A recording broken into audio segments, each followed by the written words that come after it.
से ताल्लुक रखते हैं। बहुत शुक्रिया। तो बताइए विनय जी कि पंकज चौधरी ही अध्यक्ष क्यों बनाए गए?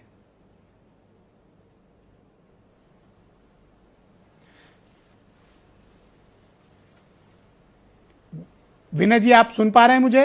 देखिए विजय जी, जहां तक पंकज चौधरी का सवाल है, आवाज आ रही है आपकी? यस, बोलिए प्लीज। जहां तक पंकज चौधरी का सवाल है, आप सीधे तौर पर समझिए कि जिस समय केशव प्रसाद मौर्य जी को बनाया गया था प्रदेश अध्यक्ष, उस समय ज्यादातर लोग तो उनसे बड़ा नेता स्वामी प्रसाद मौर्य को मानते थे, क्योंकि स्वामी प्रसाद मौर्य भी भारतीय जनता पार्टी के सदस्य थे। आज की जो परिस्थिति है, अगर राजनीतिक तौर पर विश्लेषण किया जाए तो हमेशा यह देखा जाता है कि संगठन और सरकार एक सुर में काम करे और दोनों सीनियर तौर पर दिखें। हाँ, एक जरूर विरोधाभासी चीजें लग रही है। जो अभी तक का पॉलिटिकल समीकरण देखा जाता था कि एक क्षेत्र से अगर मुख्यमंत्री आते हैं तो दूसरे क्षेत्र से प्रदेश अध्यक्ष हों, खासतौर से जो फार्मूला अभी तक देखा जा रहा था उसमें अगर आप गौर करेंगे तो मध्य अवध क्षेत्र से सीधे ब्रजेश पाठक डिप्टी सीएम थे। केशव प्रसाद मौर्य जी इलाहाबाद कौशाम्बी से आते थे, जो बुंदेलखंड, अवध और बीच का हिस्सा पूर्वांचल का एक तरह से त्रिकोण माना था, वहां से चुनकर आते थे। भूपेंद्र चौधरी जी पश्चिम से आ रहे थे और योगी आदित्यनाथ जी पूर्वांचल से थे। लेकिन यह समीकरण जब बनाया गया है पंकज चौधरी को, सबको हैरानी हुई कि आखिरकार जो कभी संगठन में काम नहीं किए, इनको कैसे बीच में लाया गया, क्या कारण रहा। अब आपसी मतभेद दिखाना जरूर विपक्ष का काम है, लेकिन अब ये कहा जाए कि नितिन को क्यों लाया गया? भाई वो किसके सर पे बैठाया गया? उनको लाकर उनका किससे विरोधाभास था? कल तक जो वो धर्मेंद्र प्रधान से और बाकी लोग के चक्कर काटते थे, आज उनके वो बॉस बन के बैठ गए। तो सवाल ये नहीं है, सवाल ये है कि भारतीय जनता पार्टी किस तरीके से सबको साधे। और जहां तक कुर्मी वोट बैंक का सवाल है, आप याद करिए लोकसभा से पहले आप आरपीएन सिंह को पडरौना से लाया गया कि शायद वो कुछ समीकरण साधने में कामयाब होंगे। कौशलेंद्र सिंह जो मेयर थे बनारस से, उनको भी चुनाव लड़ाया गया, लेकिन भारतीय जनता पार्टी उस मकसद में सफल नहीं हो पाई। लेकिन 7 जुलाई 2023 का समीकरण याद करिए, जब प्रधानमंत्री पैदल चलकर पहुंच गए पंकज चौधरी के घर पर, उस समय ही अंदेशा लगने लगा था कुछ बड़ा होने वाला, पंकज चौधरी को कुछ ज्यादा तरजीह दी जा रही है। और आज अगर उनको प्रदेश अध्यक्ष बनाया गया है तो उनके कार्य का मूल्यांकन आगे देखा जाएगा, किस तरीके से अपनी टीम बनाते हैं, क्या करेंगे।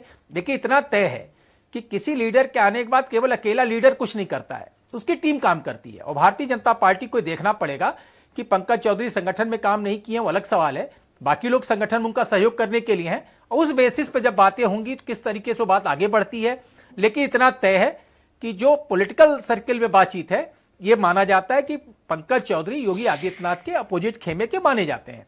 आज की जो परिस्थिति है, उस परिस्थिति में एक चीज स्पष्ट है कि कैसे दोनों का सामंजस्य बैठेगा, कैसे टीम काम करेगी, आने वाले समीकरण में कैसे टिकटों का बंटवारा होगा, आपस में कोई टकराव तो नहीं होगा, यह जरूर देखना होगा। क्योंकि यही माना जा रहा था स्वतंत्र देव सिंह बन जाते या दिनेश शर्मा बनते तो शायद योगी जी की। अच्छा, अब ये बात मुझे बताइए कि अगर कुर्मी ही बनाना था तो ट्राइड एंड टेस्टेड पुराने विचार परिवार संगठन से जुड़े पूर्व प्रदेश अध्यक्ष स्वतंत्र देव सिंह में वो सारी खूबियां थी। वाई नॉट स्वतंत्र देव सिंह पटेल, वाई पंकज चौधरी? नहीं, खासतौर पर अगर स्वतंत्र देव जी की बात करेंगे तो युवा मोर्चा के प्रदेश अध्यक्ष रहे, राष्ट्रीय प्रदेश अध्यक्ष भारतीय जनता पार्टी के, योगी जी के पसंद भी थे। और ये लगभग 1 महीने पहले संगठन स्तर पर यह तय हुआ कि कुर्मी ही बनाया जाना है, तभी जाके चीजें सधेंगी। लेकिन किसी को इस बात का अंदेशा नहीं था कि जो बैटिंग और पिच तैयार की जा रही है स्वतंत्र देव सिंह जी के लिए कि कुर्मी बनाया जाए, अचानक उस पर पंकज चौधरी बैटिंग करने उतर जाएंगे। और ये इसीलिए सबको हैरानी हुई। 3 दिन के अंदर ये नाम आया। आप मेरिट बता रहे हो, एक्चुअली वही डिमेरिट हो गए। था कि सामंजस्य बैठाने के लिए बीएल संतोष जी को 2 बार आना पड़ा लखनऊ के अंदर इस पूरे समीकरण को बैठाने के लिए। बाकी प्रदेशों में प्रदेश अध्यक्ष की घोषणा हो रही है, कहां पे आपको दिखा कि राष्ट्रीय संगठन मंत्री वहां जाते हो। लेकिन ये तो तय है कि इतना आसानी से नाम सामने नहीं आया है। भारतीय जनता पार्टी का केंद्रीय नेतृत्व यह मान के चल रहा था, जो हकीकत भी है, कि अगर स्वतंत्र देव सिंह को बनाया जाता है तो सीधे तौर पर योगी आदित्यनाथ जी के इशारे पे संगठन चलेगा। एक न्यूट्रल और एक इंडिपेंडेंट अध्यक्ष दिया जाए जो कि प्रदेश में संगठन को लेकर आगे चले, और यही कारण है कि उन्होंने पंकज चौधरी को सामने रखा। तो क्या आपको लगता है कि कुर्मी समाज 2024 में अपोजिशन की तरफ मूव कर गया था, उसमें भी समाजवादी पार्टी की तरफ, और क्लियरली मूव करता दिखा था जब उनके साथ साथ एमपी जीत के आए? क्या ये समाज इतनी जल्दी सिर्फ पंकज चौधरी को अध्यक्ष बना देने से वापिस आ जाएगा? जी कतई नहीं आएगा। पंकज चौधरी के बना देने से कुर्मी समाज कैसे आ जाएगा? आप ये बताइए कि मिर्जापुर से आती हैं अनुप्रिया पटेल जी, जो कि कुर्मियों की जात की पॉलिटिक्स करती हैं। उनके रहने से अगर पूरे पूर्वांचल में कुर्मी एकत्र नहीं हुए, खुद कुशीनगर से आरपीएन सिंह जी कुर्मियों के बड़े नेता थे, उनको लाया गया। तो कुशीनगर में 2 बार लोकसभा का चुनाव हार चुके थे, तो अच्छा, आरपीएन सिंह भी कोई तो हैं, कुशीनगर की हाँ, लोकसभा नहीं ओके। जीत गए, लेकिन अगल बगल में उनका क्या प्रभाव रह अच्छा, गया। आरपीएन सिंह भी तो Basically कुर्मी पार्टी बिरादरी का से ही अपना है ना? नेतृत्व, अपना संगठन काम करता है। सेतवार कुर्मी ही तो, हाँ, कुर्मी बिरादरी से ही आते हैं। ओके। और उनको एक बार राजेश पांडे गुड्डू ने, जो पांडे हैं, उन्होंने हराया, और एक बार विजय दुबे ने हराया और लंबे मार्जिन से हराया। लेकिन उनको भी पार्टी लेकर आई, राज्यसभा भी उनको दिया। लेकिन उनके आने से कौन सा कुर्मी एकजुट हो गया और पूर्वांचल में कुर्मियों ने वोट दे दिया।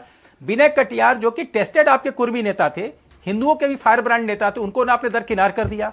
तो मसला ये नहीं है कि कुर्मी लाने से कुर्मी वोट मिल जाएगा, पार्टी अपने गणित से काम करती है। बहुत शुक्रिया 1% वोट है नितिन जो राष्ट्रीय अध्यक्ष बनाए गए हैं जी।